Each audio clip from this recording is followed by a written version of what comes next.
آپ نماز پڑھ رہے ہیں اور آپ نے سورت تلاوت کرتے وقت دوسری رکعت میں ترتیب بدل دی. مثال کے طور پر آپ نے پہلی رکعت میں قل هو اللہ شریف پڑھ دی اور دوسری رکعت میں آپ نے تبت یدا پڑھ دی، یا پہلی رکعت میں آپ نے قل یا ایھا الکافرون پڑھ دی اور دوسری رکعت میں آپ نے انا اعطینا پڑھ دی. تو ترتیب جو پلٹ گئی، بدل گئی، اس کا حکم کیا ہے نماز کی حالت میں؟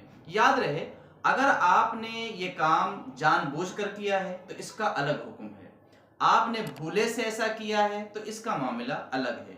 ہر ایک کی تفصیل ذہن نشین کیجئے. نمبر ایک، آپ نے بلا قصد یعنی کہ بلا ارادہ سہون آپ نے ترتیب بدلی ہے، یعنی کہ آپ نے سورہ کافرون پڑھنے کے بعد انا اعطینا کل کوثر آپ پڑھنے لگے، تو اب آپ کو وہی سورہ پڑھنی ہے.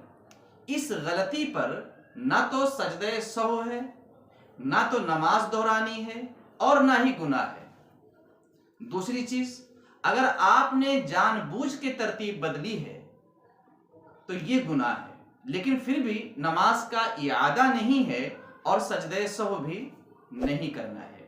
تیسری چیز یہ ہے کہ آپ نے جو ہے انجانے میں سہو میں ترتیب بدل دی، پھر فوراً یاد آ گیا، تو ذہن نشین ہونا چاہیے کہ اگر آپ نے ایک حرف بھی پڑھ لیا ہے تو اب آپ کو وہی پڑھنا ہے. مثال کے طور پر سورہ کافرون آپ نے پہلی رکعت میں پڑھی تھی، دوسری رکعت میں آپ نے کہا انا اچانک یاد آیا کہ ترتیب بدل رہی ہے، تو آپ یاد آ جائے یا کوئی یاد دلا دے، بہرحال آپ کو پھر وہی پڑھنا ہے، آپ اسے بدل نہیں سکتے.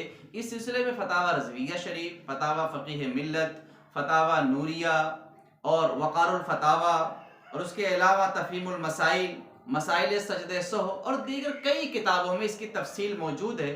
یہ بات آپ ذہن نشین رکھیں اور اس غلطی کی اصلاح کر لیجئے.